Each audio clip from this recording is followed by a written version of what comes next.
ابل وزیر اعظم چې کوم ریاست مدنی والا ناغام تا او قادیانان خوشحالول او قادیانان وی اٹھدل ورکی دارنگی تمام اغا بیدینا چه اغا پمنگ پارٹو باندې مسلط دی او امریکی او برطانی کی نول خلق نو آغیم دا قادیانانو پوجا پاٹ کئی او قادیانے تسلیمول گوڑی داغی دا پارے یو خبر داروان شوا چه عالمی کپر چه پاغی باندی اسلام حکومتم ختمول غختل اسلام مذہب ختمول غختل دا اسلام امن عفت دائم ختمول غختل و اسلام سرسرا مسلمان ختمول غختل نظریه را اوچت اکڑا دا وحدت الادیان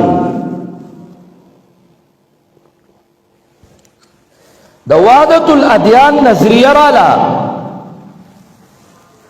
دینونا طول یو دی مذہبی ہم آہنگی نمولیان امنلا دا ہر پارٹی دا تسلیم کرا چیر جی مذہبی ہم آہنگی او دا مذہبی ہم آہنگی پہاڑ کی دا یہودیو دا نصرانیو دا بائیو دا بابی دا قادیانی او دا شیعہ سر یوزائی مجلسونا منعقد شو او آغا مجالسو کے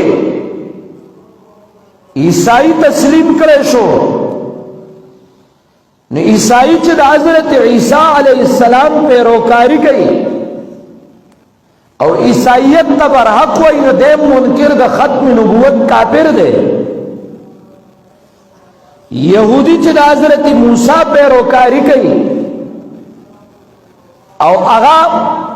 دا محمد عربی غلام کی گنن و اغام کافر او منکر دا ختم نبوت تے ما یسمع بی من هذه الامت یہودی ولا نصرانی ثم یموت ولم یؤمن بالذی ارسلت به الا کان من اصحاب النار رسول اللہ مبارک و ازما اعلان نبوت چکم یہودی اور نصرانی واوے او بیا مرشو پمائی ایمان رانو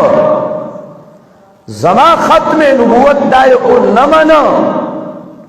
نو جہنمی او کافر دے داو نبی علیہ السلام ویلیو نو چی مولا ختم نبوت منکرین سرا دا وحدت ادیان چگوالے و دا ہم آہنگئی نو نورو تخلار کلاو شوا نو عیسائی جج را پاسے دو او عیسائی جج دا پیسہ ورکڑا چیر جی یا قادیانے جج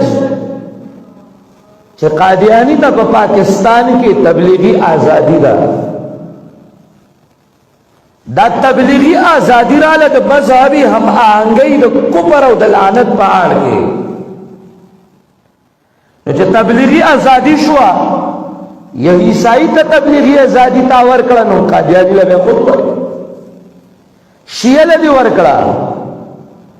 ندارنگی یہودی لدی ورکڑا سکھ او ہندو لدی ورکڑا او مولیانو پزان لے بلے اولا گولے مدنی کافر مکی کافر نو مکی او مدنی لے بلے پزان اولا گولے چیزا مکی مصدق مولانا امام بل مدنی مولانا ابو جال مکی ابن عبی مدنی نو آغای کتابونا اولی کل مذہبی آزادی نو مذہبی آزادی کی یہودیت لہم پروغ ورک نصرانیت لہم ورک ہندومت لہم ورک سکمت لہم ورک وی اریو تا آزادی دا چه سوک سکینو آزادی دا در حقیقت کې دا مدنی او مکی دا د لیبرل حکومت غلامان او د نظام لیبرل پیروکار او د هغه ازادۍ چې په هغې کې بیا د مور او د خور سره هم شهوت پوره کول آزاد دي نو هغې دا ازادۍ ورکړی او کتابونه ولیکلی شو هغه د پاکستان په سطح مذهبي سکالران او لوی لوی محققین بوله کیږي او دا هغې دپاره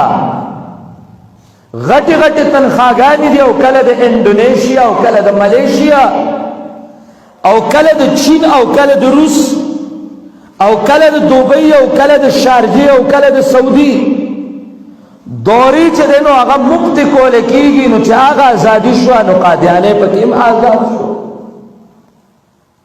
نو مذهبي ازادي او تبلیغي ازادي هغې ورکړه قادیاني له